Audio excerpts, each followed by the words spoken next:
पश्चिम बंगाल की राजनीति में बड़ी हलचल है। बिना किसी गठबंधन के राज्य की सभी 294 सीटों पर अकेले चुनाव लड़ने उतरी कांग्रेस के टिकट के लिए 4,500 से ज्यादा लोगों ने आवेदन दिया है। अब इस बात से कम इस बात का अंदाजा लगता है कि पश्चिम बंगाल में कांग्रेस जागृत अवस्था में है। लेकिन सबसे बड़ा सवाल है कि क्या सिर्फ टिकट के दावेदारों की संख्या से यह पता चल जाता है कि बंगाल में कांग्रेस का आधार मजबूत हो रहा है। 4,500 से ज्यादा आवेदन किस बात की ओर इशारा करते हैं? जो दावा कांग्रेस की तरफ से किया जा रहा है, क्या जमीन पर कांग्रेस उतनी ही मजबूत है? क्या सच में पश्चिम बंगाल की जनता केंद्र की सत्ताधारी भारतीय जनता पार्टी और राज्य की सत्ताधारी तृणमूल कांग्रेस से इतनी नाराज है कि सच में वो तीसरे विकल्प की ओर देख रही है? ये बहुत सारे सवाल हैं जिनका विश्लेषण हम आज के वीडियो में करेंगे। फिलहाल आप देख रहे हैं पॉलिटिकल थर्मामीटर, मैं हूं आपके साथ सरदार सिमरनजीत सिंह। पश्चिम बंगाल बड़ी चर्चा है। ममता बनर्जी बंगाल की शेरनी जिन्हें कहा जाता है, जो राज्य की मुख्यमंत्री हैं। उधर हमारे देश के प्रधानमंत्री नरेंद्र मोदी को भी उनके समर्थक शेर की तरह देखते हैं। वैसे राहुल गांधी को भी कांग्रेस के समर्थक शेर ही बताते हैं। देखो देखो शेर आया जैसे नारे लगाते हैं। तो नेताओं के समर्थक जो है अपने नेताओं को शेर शेरनी मानते ही रहते हैं। लेकिन बंगाल में स्थिति क्या है? कांग्रेस की तरफ से दावे तो बहुत हो रहे हैं, हालांकि जमीनी जो सच्चाई है, जो जमीनी हकीकत है, वो किसी से छिपी हुई नहीं है। पश्चिम बंगाल में पिछले विधानसभा चुनाव में कांग्रेस को मात्र 3% वोट आया। यह बेहद शर्मनाक आंकड़ा है। और सीटों की संख्या की बात कर ले तो 0। कांग्रेस के पास कुछ नहीं था।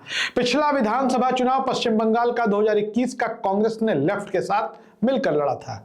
और जिस तरीके के नतीजे आए उससे यह साफ हुआ कि जो पश्चिम बंगाल के मतदाता हैं वो कांग्रेस और लेफ्ट के गठबंधन को स्वीकार करने को तैयार नहीं है। और इन नतीजों से कांग्रेस ने सबक लिया और कांग्रेस अकेले चुनाव लड़ने विधानसभा का मैदान में उतर गई है। हालांकि 2024 के लोकसभा चुनाव में कांग्रेस के हाथ पूरी तरह खाली नहीं रहे। पश्चिम बंगाल में उन्हें 1 लोकसभा की सीट मिल गई। हालांकि अधीर रंजन चौधरी भी चुनाव जीत सकते थे, लेकिन ममता बनर्जी ने ऐसा दांव खेला कि अधीर रंजन चौधरी चुनाव हार गए। यूसुफ पठान, देश के जाने माने क्रिकेटर, वो तृणमूल कांग्रेस के टिकट पर उनकी सीट बहरामपुर से लड़े और चुनाव जीत गए। लेकिन अब पश्चिम बंगाल की बात करेंगे। कांग्रेस का दावा है कि पश्चिम बंगाल की जनता तीसरा विकल्प देख रही है। वो भारतीय जनता पार्टी से भी खुश नहीं है, वो तृणमूल कांग्रेस के शासन से भी खुश नहीं है।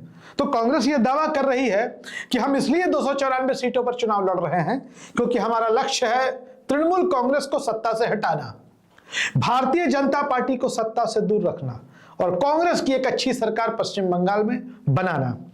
लेकिन क्या दावे करने से सरकार बन सकती है? क्योंकि जिस पार्टी के पास एक भी सीट नहीं हो वो सरकार बनाने के दावे करे, क्या यह संभव है? देखिए, राजनीति में असंभव कुछ भी नहीं है। लेकिन आज की तारीख में जो परिस्थितियां हैं, पश्चिम बंगाल की राजनीति 2 ध्रुवों में बटी हुई है। एक तरफ तृणमूल कांग्रेस है और एक तरफ भारतीय जनता पार्टी है।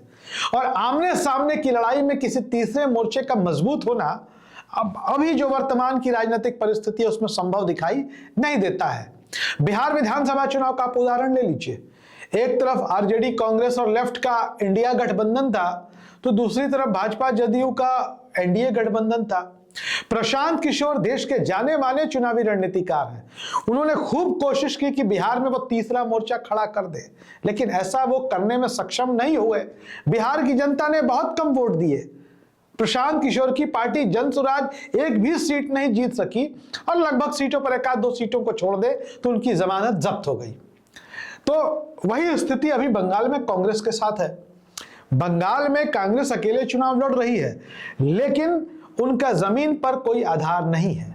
आज की तारीख में कांग्रेस की कोई तैयारी फिलहाल दिखाई नहीं देती। हालांकि खबरों की माने, सोशल मीडिया की माने, डिजिटल मीडिया पर माने तो कांग्रेस के नेताओं का और कार्यकर्ताओं का दावा है कि पश्चिम बंगाल में चुनाव लड़ने के लिए हमारी तैयारी पूरी है। हमारे घोषणा पत्र बनने का काम अंतिम चरण में है। 4,500 से ज्यादा लोगों ने आवेदन दिए हैं। तो आवेदन देने से क्या चुनाव जीता जा सकता है? जिस तरीके से पश्चिम बंगाल में जो आमने सामने की लड़ाई है टीएमसी और बीजेपी की, उसमें कांग्रेस को अभी मैदान में तो उतरना ही है कांग्रेस को, लेकिन उन्हें सफलता का उनकी सफलता का प्रतिशत क्या होगा, तो हम आपको बता दें कि सफलता का प्रतिशत चाहे जो हो, कांग्रेस को भी यह बात अच्छी तरह से पता है कि बंगाल में उनके हाथ खाली थे, उनके पास खोने के लिए कुछ नहीं है, जो सबसे अच्छी बात है। पश्चिम बंगाल में कांग्रेस के पास खोने के लिए कुछ भी नहीं है, जो भी है पाना है। शुभंकर सरकार प्रदेश अध्यक्ष, गुलाम अहमद मीर प्रदेश प्रभारी, वरिष्ठ नेता अधीर रंजन चौधरी, बड़े नेता तो हैं अभी भी बंगाल में कांग्रेस के पास, और बंगाल में कांग्रेस का कोई भी कार्यक्रम होता है भीड़ अच्छी खासी जुटती है। इससे यह तो पता चलता है कि बंगाल में कांग्रेस का कैडर आज भी जिंदा है। लेकिन बार बार हो रही गठबंधन की राजनीति की वजह से कांग्रेस बंगाल में हाशिए पर चली गई, और जब अब वो अकेले चुनाव लड़ रही है तो समझ लीजिए कि आने वाली राजनीति की दशा दिशा और धारा तय हो रही है। आप लड़ेंगे ही नहीं तो जीतेंगे और हारेंगे कैसे? आपको लड़ना पड़ेगा, तब आप जीतेंगे और हारेंगे। और कांग्रेस इन दिनों पूरे देश में आक्रामक मूड में है। आप देखिए, लोकसभा से लेकर के एआई समिट में जो हुआ, आप कुछ भी कह लें, लोकसभा में राहुल गांधी की बनाई हुई पिच पर फील्डिंग करनी पड़ी भारतीय जनता पार्टी को। बीजेपी की सरकार है, उनके स्पीकर हैं, स्पीकर के चरित्र और रवैये के बारे में हमें कुछ नहीं कहना, वो पूरा देश देख और समझ रहा है। लेकिन राहुल गांधी ने जो फील्डिंग सेट की वही हुआ पार्लियामेंट में। एआई समिट में देख लीजिए, कांग्रेस के बारे में खूब सारी बातें हो रही हैं कि कांग्रेस के यूथ कांग्रेस के कार्यकर्ताओं ने ये कर दिया जी, वो कर दिया जी। तो मतलब कांग्रेस अब आपके कहने के हिसाब से राजनीति करेगी, आप बताएंगे कांग्रेस को। और जो मीडिया सरकार के द्वारा पोषित है, जो सरकार के धन पर चल रहा है, वह बता रहा है कि भाई ये नहीं करना था, ऐसे नहीं करना था। जिस दिन गलगोटिया यूनिवर्सिटी ने जो झोल किया, तब देश का नाम रोशन हो रहा था क्या?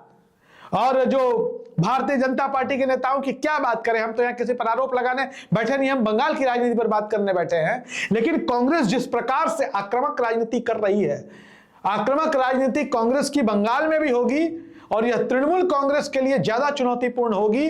हालांकि ममता बनर्जी को यह चाहिए था कि वह कांग्रेस के साथ समझौता कर लेती, क्योंकि कांग्रेस और तृणमूल कांग्रेस दोनों एक ही हैं। तृणमूल कांग्रेस कांग्रेस के अंदर से ही निकली हुई पार्टी है। लेकिन अब कांग्रेस पर किसी को दोषारोपण नहीं करना चाहिए, क्योंकि शायद उन्होंने प्रयास किया था कि टीएमसी से गठबंधन हो जाए, नहीं हुआ।